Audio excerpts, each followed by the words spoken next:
C'est une première en Auvergne.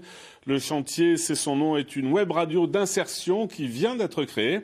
Elle est née de la rencontre entre l'association Avenir et l'association L'Onde Porteuse, qui est spécialisée dans la formation professionnelle dans le secteur de la communication orale pour la radio.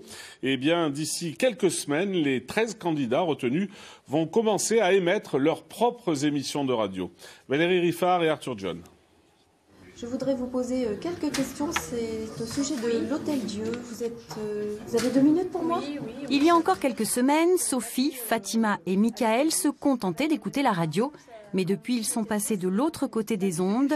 Aujourd'hui, ils s'entraînent à réaliser un micro-trottoir en lien avec l'actualité pour Le Chantier, une web radio d'insertion créée le 13 mars dernier. C'était très passionnant, c'est stimulant. Ça nous remet dans le travail. J'ai pas du tout la même façon d'aborder l'avenir. J'ai déjà beaucoup plus confiance en moi, en ma vie future, en mes capacités, qui étaient vraiment abîmées par 5 ans de RSA et de chômage. Comme Sophie, 12 autres candidats ont rejoint Le Chantier où ils ont signé un contrat d'insertion jusqu'au mois de décembre. Tous ont été confrontés à des difficultés socio-professionnelles ou au chômage de longue durée et ont besoin de retrouver un cadre pour bâtir leur propre projet professionnel. À travers le support radio, on travaille sur des savoir-être, des savoir-faire qui peuvent être transférables dans différents métiers.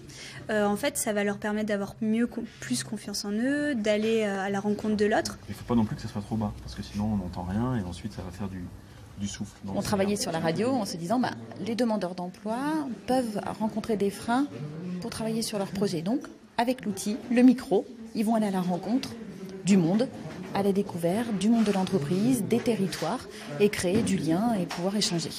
Coachés par Benoît Bouscarel, rédacteur en chef à France Culture, les reporters du chantier commencent à sillonner la ville pour réaliser leur premier reportage en attendant la diffusion prochaine de leur radio sur le web. Une radio financée par l'État, le département et l'Europe, mais qui compte aussi sur la générosité de ses futurs auditeurs, puisqu'une campagne de financement participatif est en cours.